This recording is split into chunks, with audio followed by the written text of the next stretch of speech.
Hello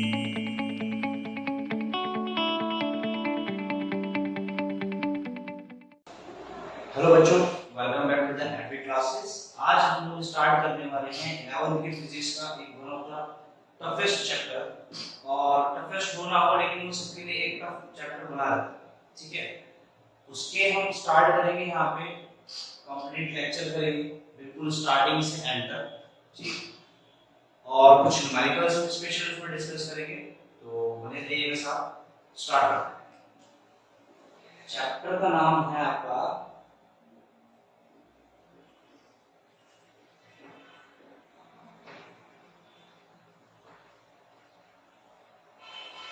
rigid body dynamics. Okay, सो अभी तक हमने जो स्टार्टिंग, देखो हम लोग बिल्कुल एबीसीडी से स्टार्ट करते हैं अपनी फिजिक्स में। हमने सबसे पहले क्या पढ़ा? हमने सबसे पहले डायमेंशंस जानी, उसके बाद हमने स्टडी की काइनेमेटिक्स की, यानी जिसमें हमने ये जाना कि अगर कोई बॉडी अपनी पोजीशन चेंज करती है, यानी कोई कंप्लीट बॉडी अगर एक बोर्ड मार्कर है, ये अपनी पोजीशन चेंज करता है विद रिस्पेक्ट टू टाइम, तो हमने उसकी स्टडी की, which is called kinematics. Okay, then हम लोग आते हैं काइनेटिक्स में। काइनेटिक्स में हम लोग आते हैं फोर्स पर, ठीक। तो फोर्स में हम लोग क्या पढ़ते हैं कि अगर किसी बॉडी के ऊपर फोर्स लगाएं तो क्या होगा। अब बेटा आप लोगों ने जितने भी क्वेश्चन किए हैं वो सारे फोर्स के, यानी आप कंप्यूटर ऑफ मोशन में, वो सब ऐसे क्वेश्चन थे जिनमें आपके सारे फोर्स एक ही पॉइंट पे एक्ट कर रहे थे, ठीक है। मैंने क्लासेस में आपसे डिस्कस भी किया था कि कितने कितने तरह की पॉसिबिलिटीज हो सकती हैं। सो हम उन सभी पॉसिबिलिटी में से कुछ छोटी सी चीजें पढ़ते हैं, ठीक है। अब अगर हम बात करें कि रिजिड बॉडी क्या होती है, सबसे पहले हमें इस बात को समझना बहुत जरूरी है कि रिजिड बॉडी क्या है। ओके, सो लेट्स से कि मेरे पास कोई भी एक रैंडम बॉडी है, कोई भी एक मटेरियल की बॉडी है, इसमें मैं दो पार्टिकल्स की बात करता हूं, पहला है ए और दूसरा है बी। ओके, अब मैं अगर इसके ऊपर कितना भी फोर्स लगाऊं, ठीक, मैं इसके ऊपर कितना भी फोर्स लगाऊं या इसको तोड़ने की कोशिश करूं, इसको डिफॉर्म करने की कोशिश करूं, किसी भी हाल में ये जो सेपरेशन है, let's say this one is x, तो आपका ये जो x है, सेपरेशन शुड रिमेन कांस्टेंट। यानी कि किसी भी हाल में अगर किसी बॉडी का दो पार्टिकल के बीच का सेपरेशन सेम रहने वाला है किसी भी कंडीशन में, तो उसको हम क्या बोलेंगे? हम उसको बोलेंगे rigid body. Okay, so this body will become a rigid body. But अगर हम बात करें, यहां लिख देता हूं, अगर हम बात करें प्रैक्टिकल, सो रिजिड बॉडी एक कैसी बॉडी है? एक तरह से आइडियल बॉडी है, एक तरह से आइडियल बॉडी है ना, जो कि डिफॉर्मेशन तो होती है। आगे जाके आपका एक और में चैप्टर आने वाला है जिसमें आप लोग पढ़ेंगे कि भाई बॉडी के अंदर डिफॉर्मेशन भी पॉसिबल है, तो प्रैक्टिकली ऐसा होता है, लेकिन अभी हम क्या मान रहे हैं कि ऐसा नहीं होता, ठीक है। तो परफेक्ट रिजिड बॉडी कोई नहीं होती, बट हाँ हम ये बोल सकते हैं कि जैसे मैं बात करूं एक पुली ड्राइव की, पुली ड्राइव समझते हो ना, बेल्ट ड्राइव, पुली ड्राइव होती है, इस पे बेल्ट रख के ऐसे घूम रही होती है। ओके, ये भी घूमता है, ये भी घूमता है। सो इसमें ये जो बेल्ट है वैसे रिजिड बॉडी नहीं है, इसके अंदर ही खींचेगी, बट यहाँ पे फॉर दिस एप्लीकेशन, यानी कि हम मान लेंगे कि जितना फोर्स जनरेट हो रहा है वो इस लायक नहीं है कि इसको डिफॉर्म कर दे। So for this purpose this body will become rigid body. Okay, so on the basis of purpose to serve, ठीक है। तो क्या हमें काम निकालना है और हम ऐसा मटेरियल लें कि उसमें जितना मैक्सिमम फोर्स जनरेट हो सकता है उससे वो डिफॉर्म ना हो, तो ऐसी बॉडीज क्या होगी? Rigid body.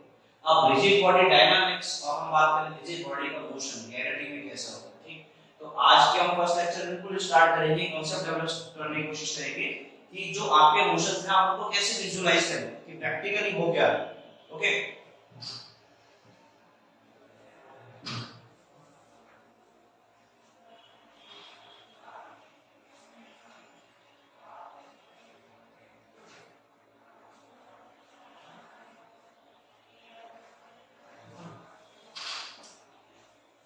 चलिए तो अब मैं एक बॉडी बना लेता हूँ। मान लेते हैं हमारे पास एक बॉडी है, अगेन रैंडम बॉडी, इसमें पार्टिकल ए पार्टिकल बी, ठीक है भाई।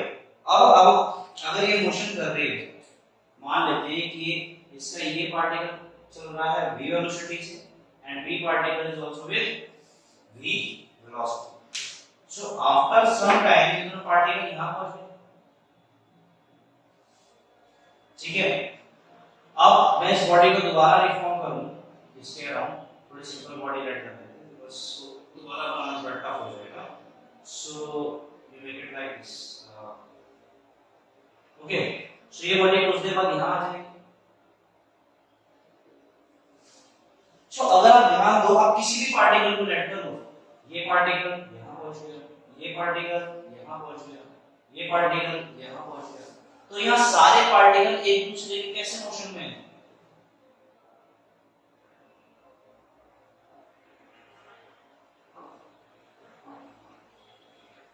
ठीक है, सिंपल सी बात है कि सारे पार्टिकल एक दूसरे के पैरेलल मोशन कर रहे हैं।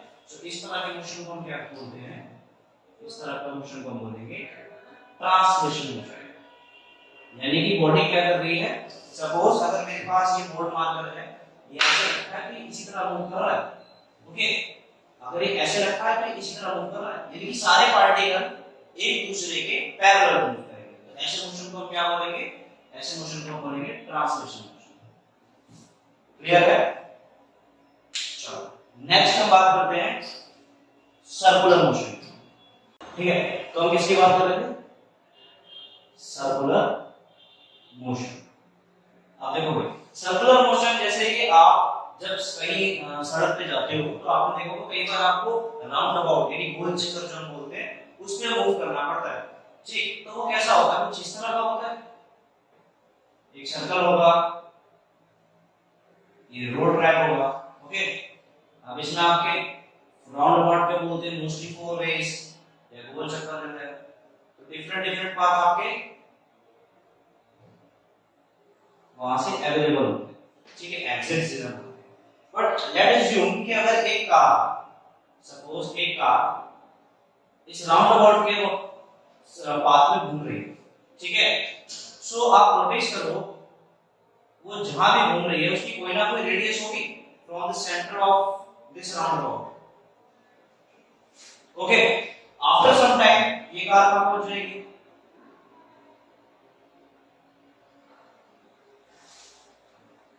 समझ आ रहा है क्या होगा?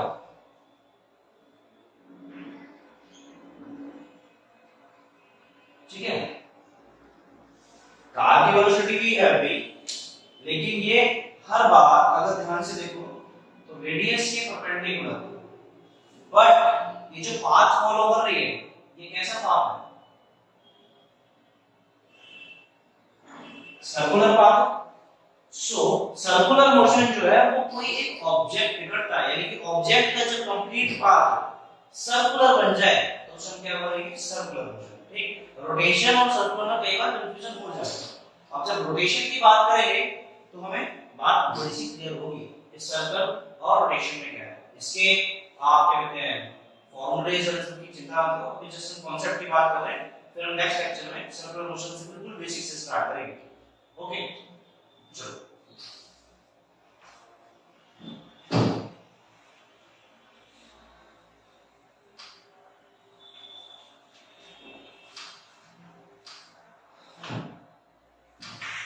अब समझिए भाई, अब हम बात करते हैं किसकी?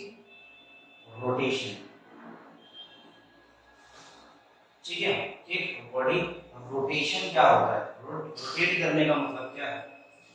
ठीक, सो लेट्स से कि मान लेते हैं डिस्क मान लेते हैं, अब मैं डिस्क की बात आराम से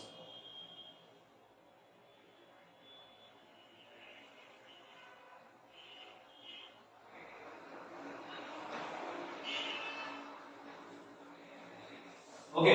सो मान लीजिए अगर ये डिस्क है और अभी ये इस एक्सिस के अबाउट घूम रही है, यानी कि बहुत होता है स्पिनर होता है हमारे पास, तो ये कुछ ऐसे ही। अब ये इसका सेंटर हो गया, ये इसकी पूरी रेडियस होगी, कुछ पॉइंट लेट करते हैं, लेट से एक पॉइंट लिखता हूं ए बी सी, 3 पॉइंट हमने लेट कर दिए। अब जरा ध्यान दो कि अगर ये पूरी डिस्क इस तरह से घूम रही है, ठीक है, तो क्या होगा?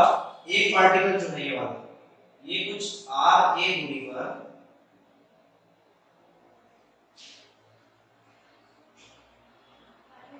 इसके चक्कर काट रहा होगा, यानी कि क्या कर रहा है, ए पार्टिकल जो है आपका सर्कुलर मोशन कर रहा है, सिंपल सी बात है। बी भी कर रहा है और सी भी कर रहा है। सो तीनों सर्कुलर मोशन कर रहे हैं और इसी तरह डिस्क के ऊपर प्रेजेंट सारे पार्टिकल सर्कुलर मोशन कर रहे हैं, लेकिन डिफरेंट डिफरेंट रेडियस पर। फिर भी इन सभी पार्टिकल्स के बीच की जो दूरी है वो सेम रहने वाली है, थोड़ा समझो बात। तो यहाँ पे क्या है कि यहाँ पे पूरी बॉडी एक ही एक्सिस के अबाउट घूम रही है, ठीक है। यानी जब पूरी बॉडी के सारे पार्टिकल्स एक एक्सिस के अबाउट सर्कुलर मोशन करेंगे डिफरेंट डिफरेंट रेडियस में, तो वो क्या कॉन्स्टिट्यूट करते हैं, वो कॉन्स्टिट्यूट करते हैं रोटेशनल मोशन, ठीक। अब इसमें सिंपल सिंपल एग्जांपल आपका फैन हो गया, कार के व्हील्स हो गए, ओके। सो ऐसे बहुत सारे आपको रोटेशन देखेंगे, क्लियर है। अब हम बात करते हैं फाइनल मोशन की कि body, rigid body basically motion करती कैसे है। तो भाई लेट कर लेते हैं हम,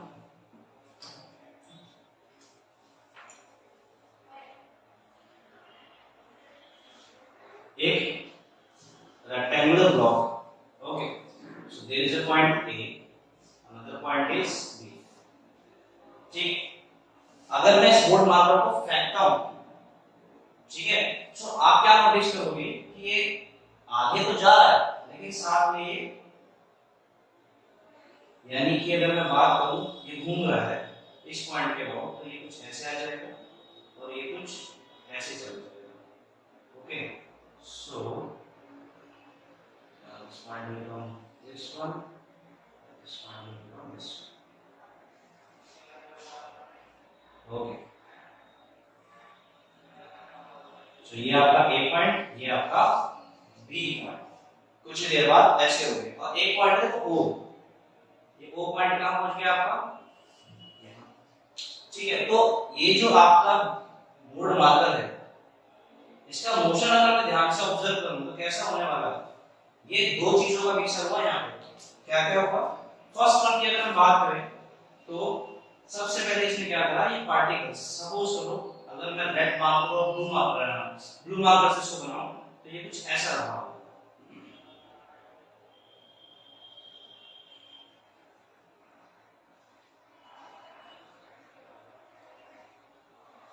ठीक है। तो ये क्या हुआ, ये ट्रांसलेशन मोशन हुआ,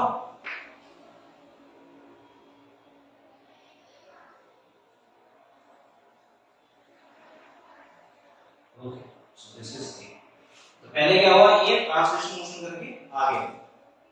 सो व्हाट वी से, first one is blue marker से ट्रांसलेशन, यानी कि ये सारे पैरेलल आ गए होंगे। अगर मैं इस पूरे मोशन को स्टडी करना चाहता हूं, देन मैं अगर बोलूं कि ये वाला पार्ट ए इधर आ गया तो ये वाला घूम के भी ऊपर चला गया। सो बेसिकली क्या हुआ, इस O के अबाउट ये कुछ ऐसे रोटेट कर दी, which means translation plus rotation, okay. तो ये मिलके क्या बन जाता है, इसमें हम बोलते हैं प्लेन मोशन या प्लेनर मोशन। बेसिकली बॉडीज आपकी ऐसी बनती है। Another example is like rolling, ठीक है। अब ये ड्रम है, सर्कुलर ड्रम है, ये क्या होगा, आगे भी बढ़ रहा है और साथ में घूम भी रहा है। तो कुछ टाइम बाद अगर मैं बात करूं इस पार्टिकल ए की, ये कहां पहुंच जाएगा, मान लो ड्रम पहुंच गया हमारा यहां, ओके।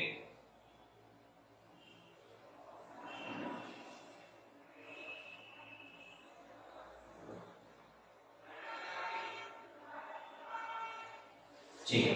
सो क्या होगा, O पॉइंट पहुंच गया हमारा O डैश पर v वेलोसिटी से, जो एक पार्ट है हमारा कहां आ गया, वो यहां आ गया।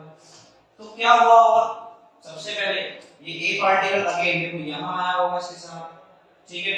उसके बाद ये घूम गई, तो कहां पहुंच गई पार्टिकल, यहां पहुंच गई। सो मैंने क्या करा, आगे ट्रांसलेशन को रोटेशन के साथ ऐड किया, और फॉर दिस स्पेसिफिक बॉडी इसको क्या बोल देते हैं, रोलिंग मोशन। यानी कि आसान भाषा में जो बॉडी बढ़ती जा रही है ना, प्लेन मोशन या रोलिंग मोशन, बात समझ आ गई। बेसिकली वो है, वो भी प्लेन मोशन है, लेकिन स्पेसिफिकली हम ऐसी बॉडी की जो बढ़ती जा रही है उसको क्या बोलेंगे, रोलिंग मोशन, ठीक है। तो हम लोग बेटा इसी तरह स्टडी करते हैं कि हम एक एक कॉन्सेप्ट को समझते हैं। हम डायरेक्ट इस पे बात नहीं कर सकते कि बॉडी रोटेट कर रही है या रिवॉल्व कर रही है। हम जब धीरे धीरे एक एक स्टेप को समझते हैं, जस्ट लाइक ABCD समझ के कि आप सेंटेंस बनाने वाले हो, तो एक एक कॉन्सेप्ट समझ के कि आप फाइनल क्वेश्चन में लगाने वाले हो। ठीक है, सो उम्मीद करता हूँ आपको एक चीजें क्लियर होंगी, और फिर भी कोई डाउट रहे तो आप कमेंट सेक्शन में पूछ सकते हैं। Thank you.